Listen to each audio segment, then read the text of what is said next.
Okay, good day again, students. So we are now again in our module 2, our second quarter for practical research 2. Okay, so this module is about sampling procedure and sample size. Okay, so in this module, so we'll now determine the appropriate samples needed for your research to be valid. Okay, so we need to compute it. So we have a formula to follow so we can say that we have the right sample needed for our study. So in your probability and statistics in grade 11, so you already discussed the sampling formula. I think you remember this Sloven's formula to use in determining the number of samples needed in your study. So I hope you recall that because you will use that in your research, okay, in your research paper. Okay, so let's have this now. So in this module, so we will have this following competency. So describe sampling procedures and the sample. Okay.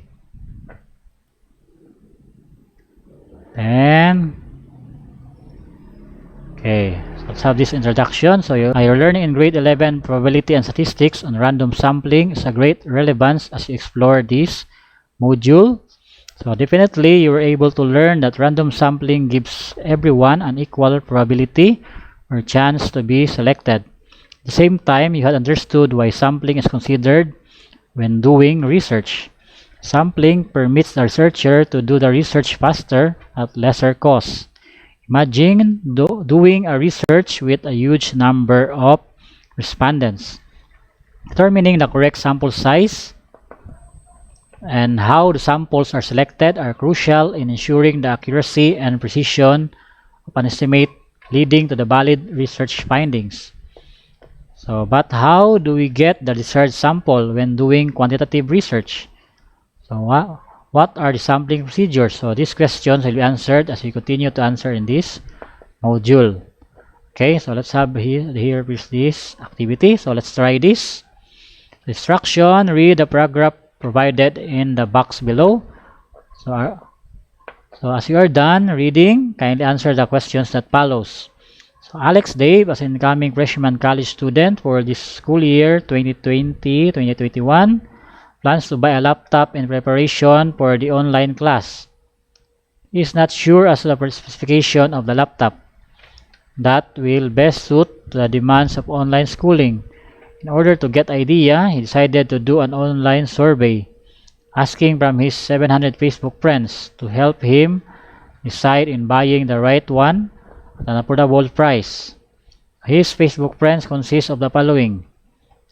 Okay, so here, have here the gender, male and female, age and the total. So in male, ages 15 to 20 is 270. And 21 to 25 is 85, 23 to 30 is 45, total is 400. And for the female, 15 to 20 years old, 200, 21 to 25, 75, 26 to 30 is 25, then total of 300. Okay? So we have here these questions. To whom should Alex Dave plan to conduct a survey? Okay, what's your answer? Okay, the answer is to his 700 Facebook friends. Okay. Number 2, what does the 700 Facebook friends represent for? Okay, what's your answer? Does the 700 Facebook friends represent? It is the population. Okay. Okay, number 3, how many male and female students are there? Okay, correct answer is, okay, we have 400 male and 300 female. Okay, so I hope you got the correct answers correctly. Okay, let's proceed. Okay, so number 1, guide question. So if Alex Dave will decide to get a certain number from male and female, how do you call this representation? That is a sample. Okay. And number 2, you want to conduct survey. Do you need to ask all your 700 Facebook friends why or why not? Answer is So no need. Okay, because if you survey all of your friends, the 700, it's very time consuming, and also it is very costly on your part also, because it's very laborious job to interview 700 friends. Okay, that's why we just need the sample. Okay, so I hope you understand the concept behind sampling. Okay, let's now have this in our lesson for the day. So lesson, sampling procedure, and sample. So describing sampling and a sample. So population versus sample. So in your probability and statistics, you have learned the difference between population and sample. So population refers to the entirety or group of people you intend to generalize the results of your study. So these people or objects must possess some common characteristic defined by the sampling criteria utilized by the researchers. Again, population does not only refer to person, it could be objects or any subject of interest. For example, the entire number of students in your school refers to the population. So in the previous activity, the population refers to all the Facebook friends of Alex, Dave. Okay? So again, so it's very clear what is population, the entirety of group you intend to conduct your study. Okay?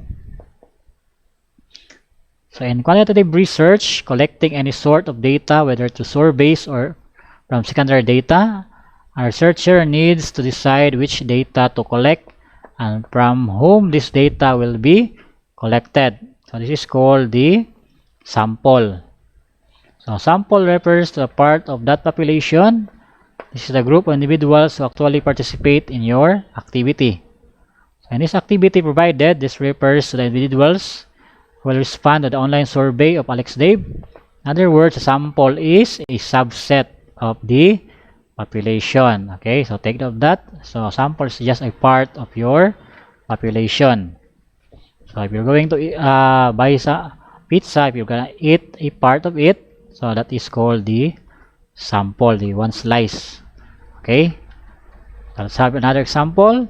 A school librarian of a certain university is interested in a number of books and other media that the student borrowers check out from the library.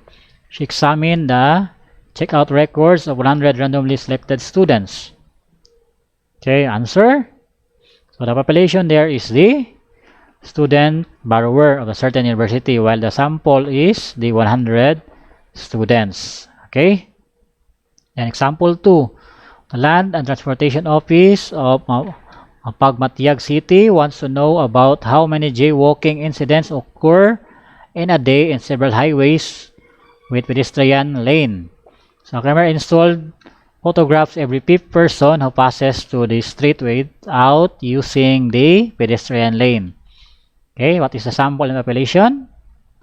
Okay, so the population there is all the persons that passes through the street, while the sample is the every fifth person who passes to the street without using the pedestrian lane. Okay, so let's proceed.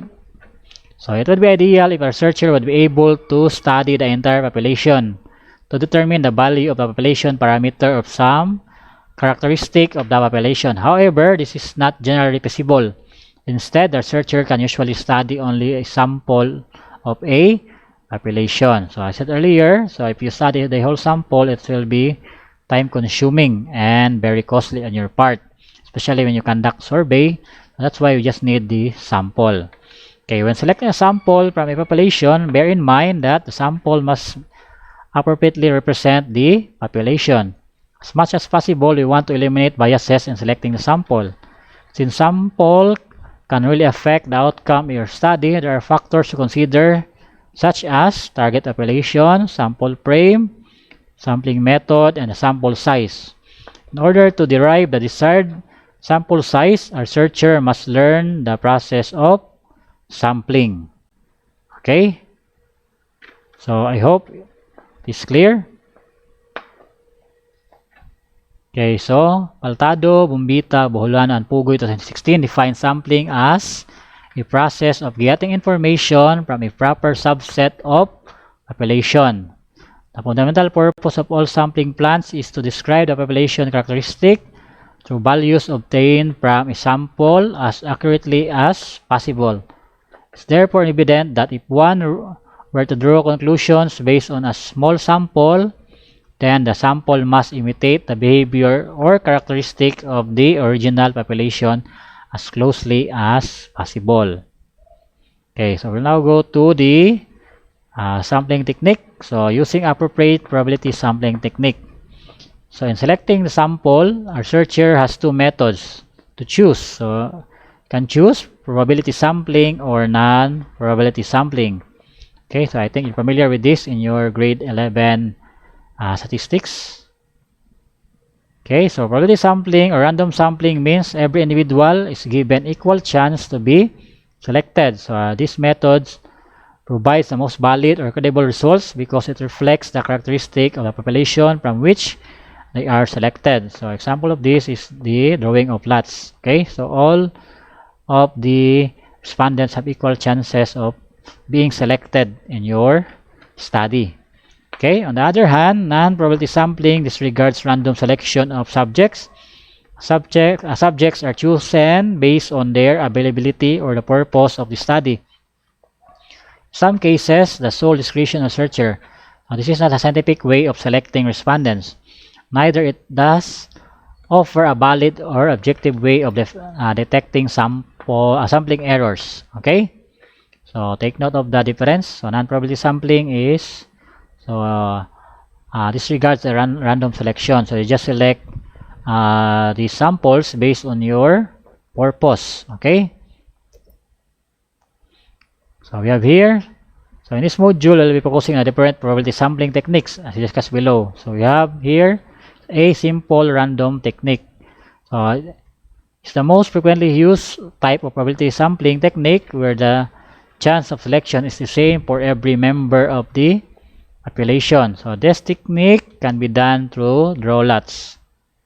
Very common. The following are the procedures. So first, write all the names of possible respondents in a sheet of paper. Then number 2, put these names in a box. Number 3, pick one sheet at a time. Then you'll get the desired sample size. So this is an example of simple random technique. Okay, that is the simple random sampling. Okay, so drawing of lots. And letter B, systematic random sampling, follows a specific steps and procedures in doing the random selection of samples. It requires a list of elements and every nth element in the list drawn for inclusion in the sample. So in this type of sampling, it's have the certain criteria. Example, if you're going to draw, going to have a drawing of lots, so you will select only the even numbers, odd numbers. Okay, so this systematic random sampling. There's a certain criteria for the individuals or the respondents to be selected as a sample in your study. So here is the procedures. So number 1, divide the population by the desired sample size.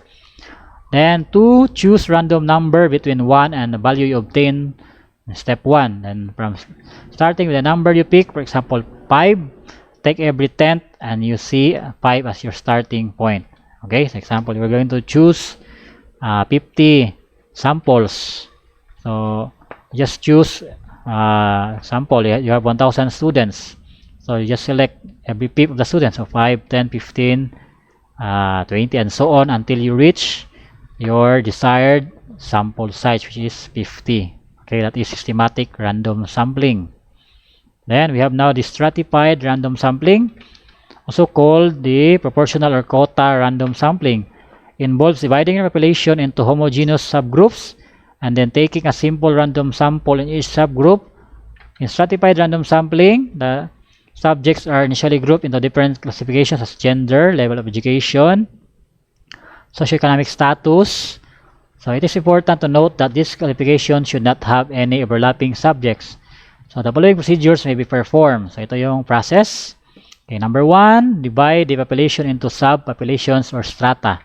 Okay, for example, if you're going to select number of students. Example, your strata here is, example, the grade levels, grade 7, grade 8, up to grade 12. Okay, that is the strata. Okay, number 2, from each stratum, obtain a simple random sampling of the size proportional to the size of the stratum. So that is, a sample of the stratum equals the sample size times the stratum divided by the total population size. So it is like obtaining a percentage, okay, from each sample grade level. Okay, for example, if your sample is 50, so you will going to distribute that 50 respondents in each grade level. Example, so you will just use you will have a percentage equally, you want to divide it equally. So 20% would be in grade 7, 20% in grade 8, 20% in grade 9, up to grade, example, grade 11. Okay, so to make it 100%. That is how you do your stratified random sampling. Okay, so I hope it's clear.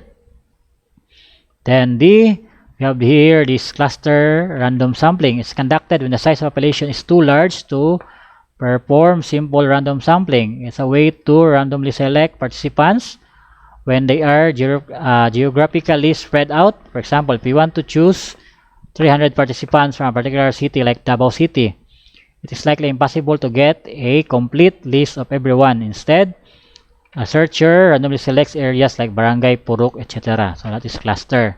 So you group your respondents. So in this example, when you choose a population in Davao City, so you may opt to select per barangay or per purok, okay, because you cannot really accommodate all the respondents, especially if you have a very big population. Okay, now here are the steps. So number 1, divide the population into clusters. Then number 2, randomly sample clusters. Then number 3, measure all units within sampled clusters. Okay, so to better understand, here are the different sampling techniques. Here is the infographic. So simple random sampling. So here you just select. So it's now the sample. This population is this is the sample for simple random sampling. For systematic, so you observe here is the category. Is the criteria. So we have it is being the population is numbered in 1, 2, 3 to 9. So the criteria for selecting is the here 3, 6, 9. So this is the 3 sample. Then for stratified sampling, here, so the population is divided into different strata. So example, this is a 3 strata. So here we choose 3 respondents per strata. Okay, while in cluster sampling, so since it's very broad, so just select. So either in by group or in barangay or cluster. Okay. So I hope it's clear to you. Okay, let's have this exercise. Let's try this. So identify the population and the sample in a given setting. Write your answer in the space provided after each given item. Okay, so example, the school principal of DZP National High School surveyed a random sample of 100 senior high school students to see how they felt about the food offerings at the school canteen. Okay, so what is the sample and the population in this criteria or situation? Okay, so the correct answer is, so your sample here is the senior, the population here is the senior high school students, while the sample here is the 100 senior high school students. Okay, so I hope it's clear. Okay, number 2, the Department of Health of Davao City conducted a surprise visit to 10 establishments in the city. Okay, so to determine if they have followed the minimum health protocols issued by the Interagency Task Force, so relative to the coronavirus pandemic. So identify the population and the sample. Okay, so the population here is the business establishments. Okay, while the sample is the 10 establishment being chosen in the survey, okay, or surprise visit. Okay, so I hope it's clear to you how to determine the sample and the population. Okay, letter B, identify the types of sampling technique being described in each situation. Okay, number 1, Jonathan has identified the population where he will conduct his study is composed of 120 grade 7 students, from which 50 students is to be selected. Each student's name is put on a list where the corresponding number from 1 to 20.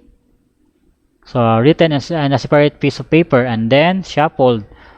Finally, Jonathan was able to pick 50 pieces of paper and the number of paper determined by the 50 participants. Okay, what do you think is the sampling technique being used in this example? Okay, what's your answer? Okay, correct answer here is, it is A. Okay, simple random sampling. Okay, so I hope you get the correct answer. Okay, number 2. A researcher conducts a survey regarding awareness of solid waste management in barangay. Part of the research plan calls for describing and comparing the opinions of respondents according to their educational attainment. Elementary graduate, high school graduate, college level, college graduate, and graduate, and high school. So for a total of 100, the researcher selects 90 respondents from each of the predetermined subgroups. Okay, what is this type of sampling technique? Okay, the correct answer is stratified random sampling. Okay, number 3. In order to determine the average performance in mathematics of grade 8 students in Davao City Public Schools, a sample of 500 was taken. The average grade 8 enrollment in the city is 50.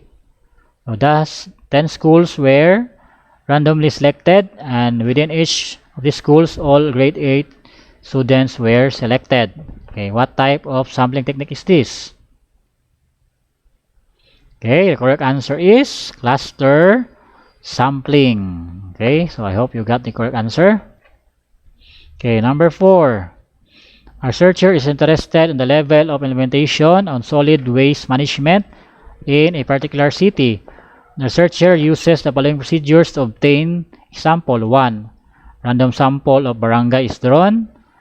And number 2, within the barangay selected, puruks are randomly drawn. Number 3, within each puruk, blocks are randomly selected. Number 4, within blocks selected, houses are randomly drawn. And number 5, all residents within the building selected comprise the sample. So what do you think is this sampling technique? Okay, it is still cluster sampling. Okay, as you can see, it is being grouped. Okay, what the process from number 1 to number 5. Okay, last, number 5. Arnold prepares the list of 100 students which comprise a population. He desired to get a sample of 40 students by getting every 8 element from the listing from a specific number. So what do you think is this sampling technique? Okay, it is systematic random sampling. So okay, I hope you got the correct answers. So you have questions? Okay. So now let's proceed. Okay, so remember these key concepts. You can screenshot this. What is sampling?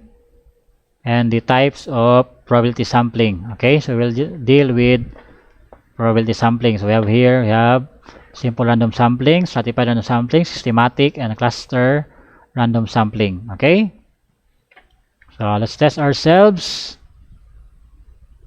So it's composed of 1 to 5, then letter B 1 to 5. Okay, so let's answer. Okay, so this refers to the entire units or group of individuals that our researcher is interested to conduct his or her study. Choose among the choices. Okay, the correct answer is letter A, population. Okay, number 2. It might be difficult to study every unit of the entire group individuals. Thus, a researcher frequently selects a representative subset of the entire group. This subset is called blank. Okay, the correct answer is letter B, sample. Okay, number 3. A safety inspector conducts air quality tests on a randomly selected group of 10 classrooms of one of the biggest public high schools in Davao City. Identify the population and the sampling and the sample in this setting. Okay, what's your answer?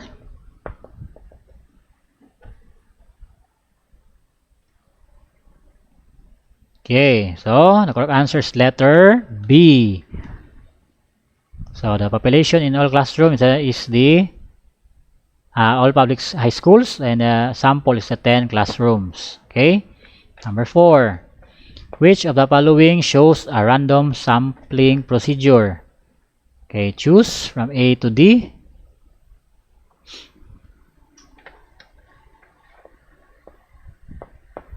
Okay, what's the correct answer? Okay, the correct answer is letter D. Alfred asked his classmate to write their names on a sheet of paper, then put all those in a box and pick one by one from the box until it reaches the desired sample. Okay, last. Number 5. Okay, this is a scientific way of selecting respondents which can be part of the samples of the study.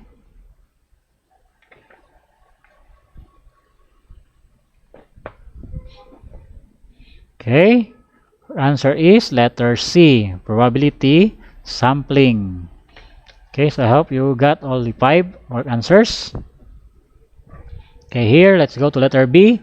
Identify the probability sampling technique described or illustrated in each of the following situations. So choose your answer from the given options below by writing the sampling technique. So we have here 4 choices: simple random sampling, stratified, systematic, and cluster sampling.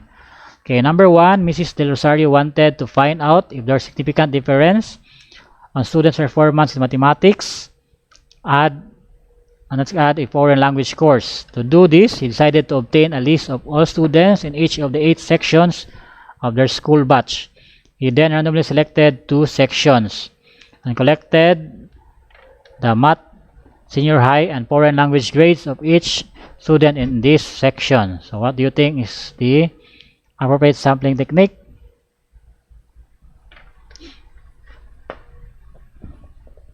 Okay, the correct answer is it is the stratified random sampling. Okay, why? Because so here he selects the 2 sections randomly. Then among that sections, so he selects the math, senior high, and foreign language grades only. Okay. Okay, for number 2, Mr. Alicaya is deciding which of his 50 students to call for recitation for tomorrow's class. He decided to put all students' names in a bag and shakes well and draws 5 names at random. Okay, what do you think is this sampling technique? Okay, correct. It is simple random sampling. Okay, so why? It's because all of the respondents have equal chances of being selected.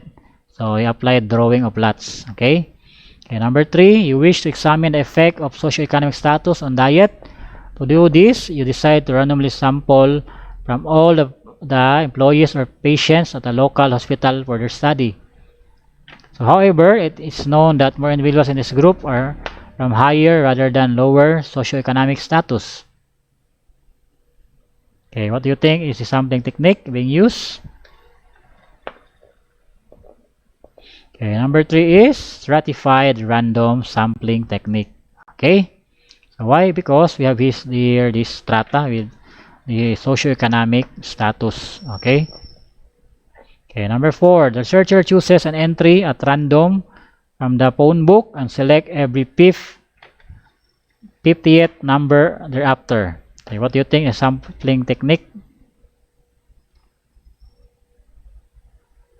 Okay, the correct answer is the systematic random sampling. Okay.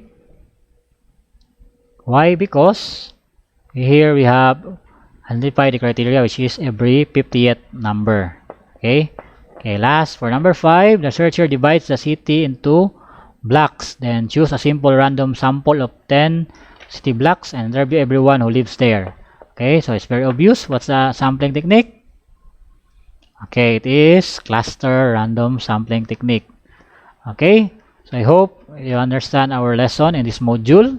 So if you have questions and clarifications, so you can just PM me in my Facebook account. Okay, so stay safe.